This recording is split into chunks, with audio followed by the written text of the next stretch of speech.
Welcome to Illo Talk, day 56 of 100 Days of Animation, where I spend a minimum of 30 minutes every day working on my animated short film. I've never done any animating before, and I'm 56 days into learning how to do it.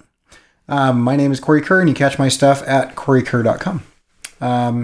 And welcome new subscribers, and thanks to those of you that participated in the t-shirt contest. Let's do some intro music, and then I want to talk about some stuff while you watch me do some things.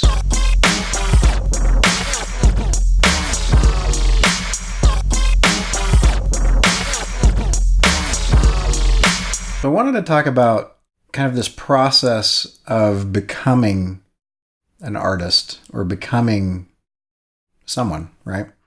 And the reason I bring that up is because I'm going to turn this thing on. The reason I bring that up is because I had kind of an interesting journey. Like a lot of artists that you hear, they'll say, "Oh yeah, I drew all the time," and that wasn't me.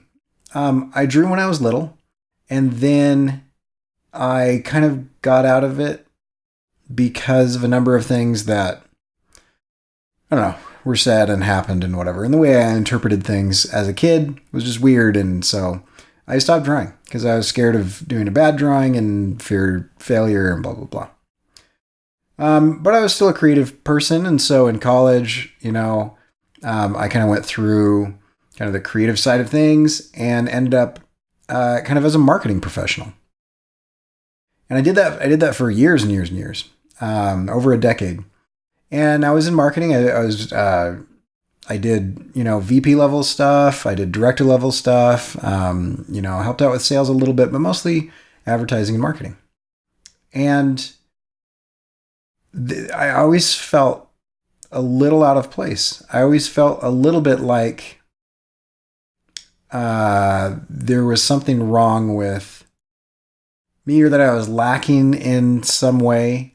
And the reason for that is a lot of the people that I worked with were constantly reading books about marketing and listening to podcasts about marketing, and they knew who bought who and, which ad agencies, hired which top level talent on Madison Avenue and things like that. And that stuff seemed so boring to me, and it never seemed interesting. I wasn't interested in it. I was okay. I was good.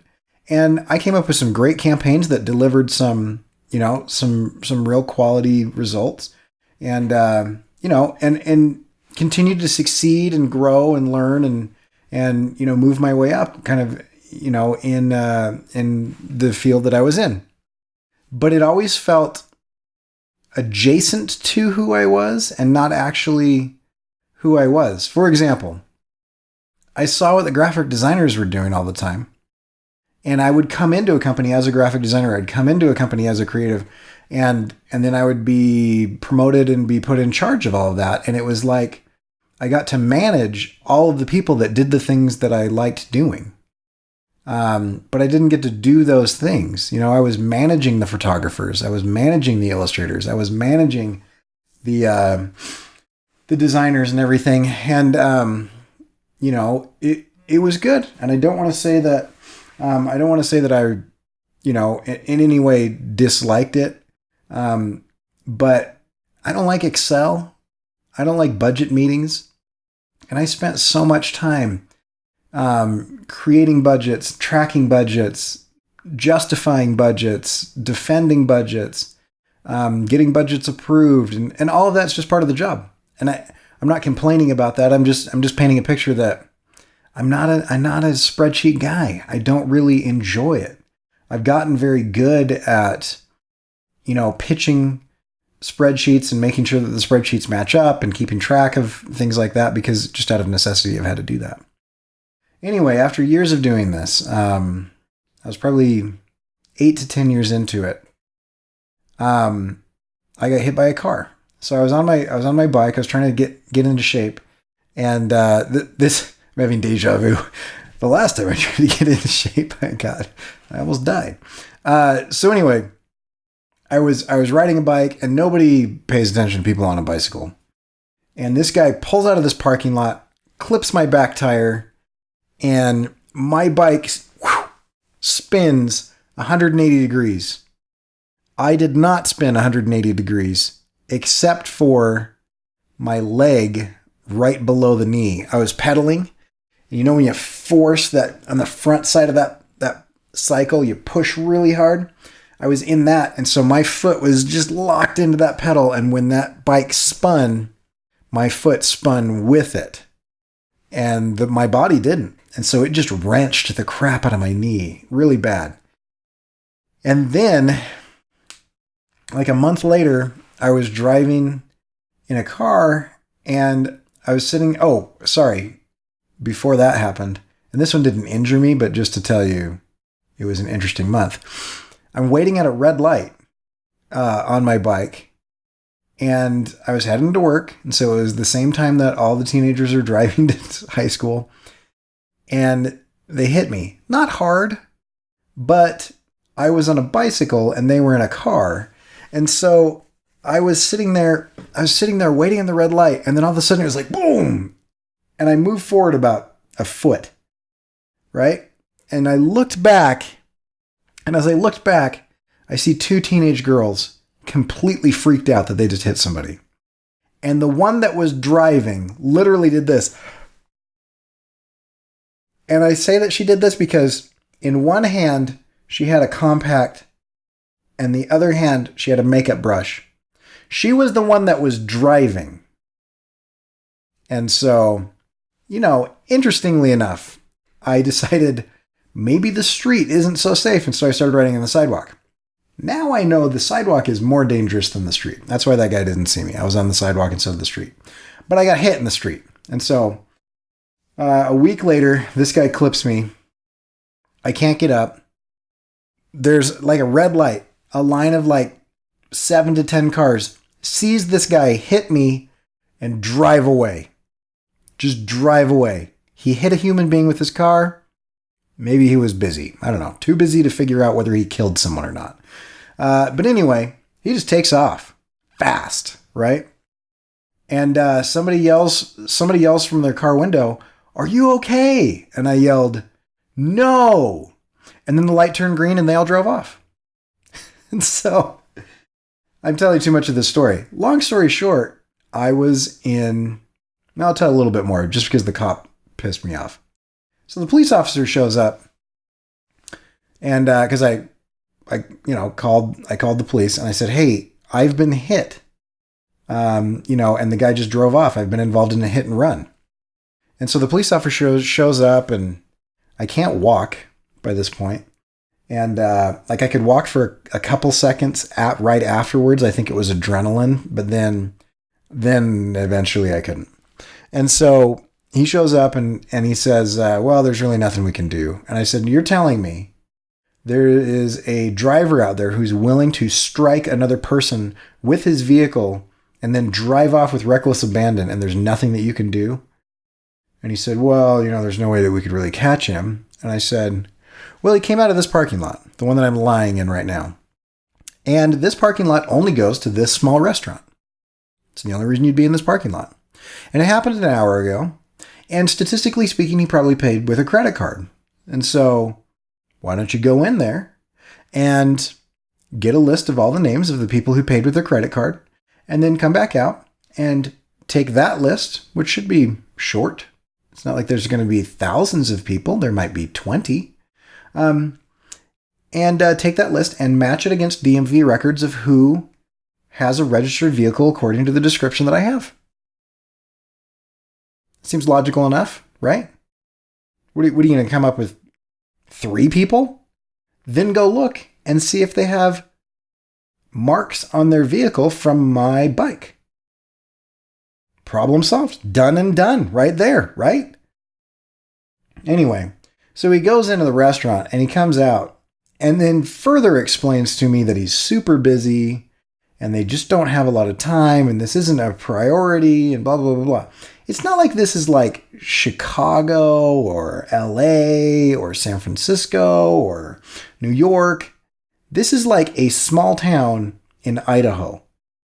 There's not a ton of crime. dude, I'm sorry, but there's not a lot going on, right? Not a ton. Some, sure. I don't want to downplay, the law enforcement or whatever, but really, how long could it take to run the DMV records? That can't be that big of a deal. Anyway, so long story short, the officer never did anything, and I called several times the police office just to check in, and they basically just told me, you should stop worrying about this. It's not going to happen. And so, anyway, blah, blah, blah. I got hit by a car. Okay. So 5 days a week, for the first couple of weeks, and then 3 days a week for a while after that, and then 2 days a week for about 6 months. I was getting physical therapy so that I could walk again, and I had whiplash because I got hit on my bike, and then I got hit in the car, and it was compounded injury on top of injury. I have really bad luck when it comes to vehicles, and I have been in at least a dozen car accidents that I can remember. I've also had, I used to rock climb a lot, and I've had 3 falls over 30 feet to, hard rock. 2 of them were stupid and shouldn't have happened because I wasn't following the rules. And the third one, I was following the rules and the gear just failed. In any case, I've taken a bit of a beating. So when I told the chiropractor and the physical therapist, they're like, okay, so let's talk about, your history of things and, what's happened and whatnot. I said, okay, yeah, no problem. So I told him, and I started telling him there's more than that, right? There's a lot. And, I was not a careful child either. So there's some stuff there. I used to jump off the roof with a blanket just to see if I could turn it into a parachute. Anyway, stuff like that. And where was I going with that? Oh yeah. So they were like, you shouldn't have the function of your spine or legs by this point in time. That's way more in your history. That's way more impact and injury than most people. You should be seriously more damaged than you are. It's like, yeah, I get that I'm lucky and whatnot. And anyway, so I'm laying there, and I found myself. I came across the Artcasters. I came across, I can't remember a ton of them, but a bunch of illustration podcasts, a bunch of articles in illustration, a bunch of blogs about making comics. And I found myself reading and consuming and listening to a ton of this stuff in my free time. And then I started a comic in my free time. And I got really excited every morning to wake up, to get through my day so that I could get to my comic and get to my drawing and get to this thing. And the whole point of this is that I realized that it wasn't that I was lazy. It wasn't that I wasn't willing to put in the work. It was that the activity that I was doing wasn't who I was. I'm not a marketer. I'm okay at it. I'm good. I can help brands, and I do good work, right? But it's not my passion. It's not in my blood. It's not the thing that I wake up and think, how can I strategize today? That's not who I am. But I found, some would say fairly late in life, in my mid to late 30s, I guess mid 30s, I found that I love art and illustration and visuals. And so I've only been drawing for a few years now. I think I started in 2012, 2013, right? And so, but I love it. And now I spend most of my free time making art, learning animation and illustration and comics. And I listen to podcasts and I read books about these subjects. Not because I have to keep my job, but because that's what I enjoy doing. And so there's been this huge relief and catharsis and kind of a character arc, like a resolution of this character arc, where I feel comfortable with who I am now. I feel like I've found what it is that I enjoy doing, and I do it for me. And Colleen Duran on Twitter the other day said something, I can't remember the tweet exactly, but money doesn't validate your art. Your art being true to who you are is what validates your art. Anyway, I've just found this place. And a lot of people ask, I have a lot of students who ask, how do you find all the time to do this? And, all that stuff. And it's like, I don't need to find the time. It just happens. And if you're lacking motivation, then you need to get to work, because motivation follows hard work. It doesn't precede it.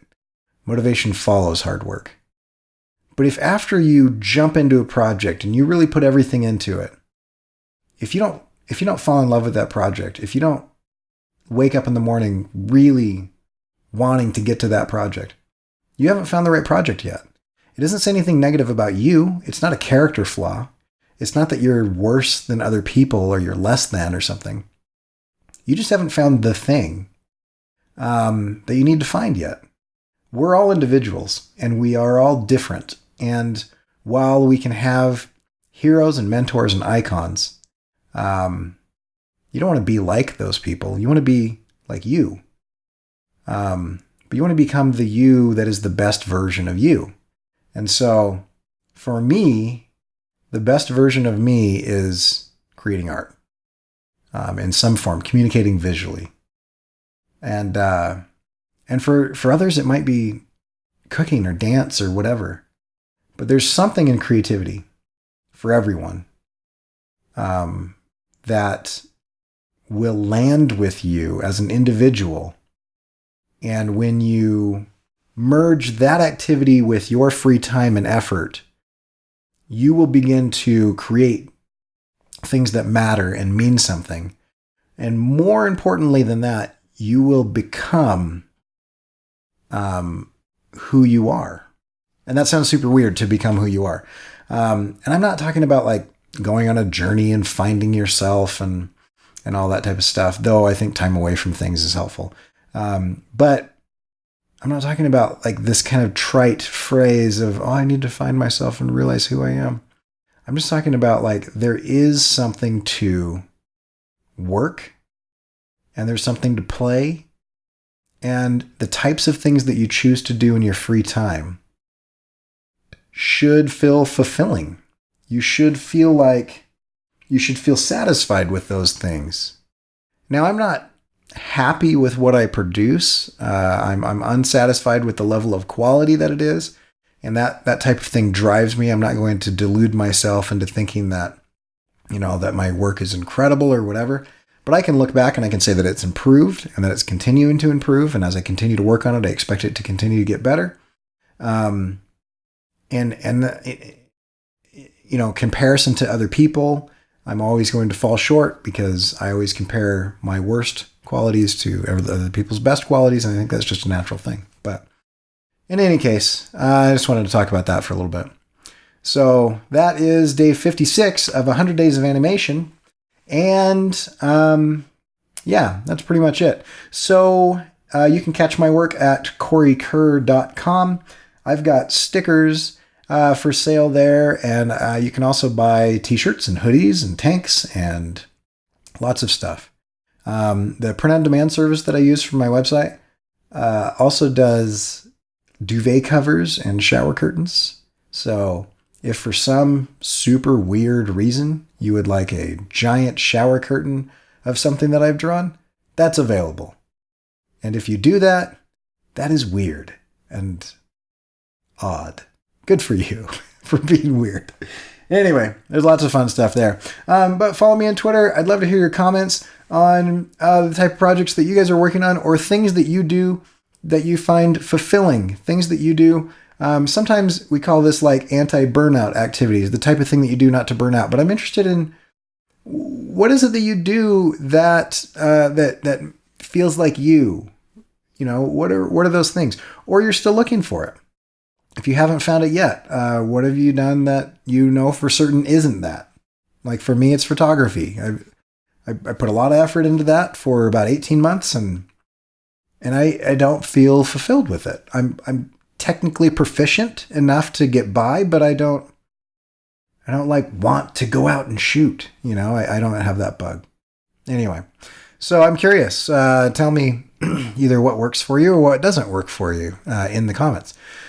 We'll catch you guys later on day 57 tomorrow. Yep, that's it.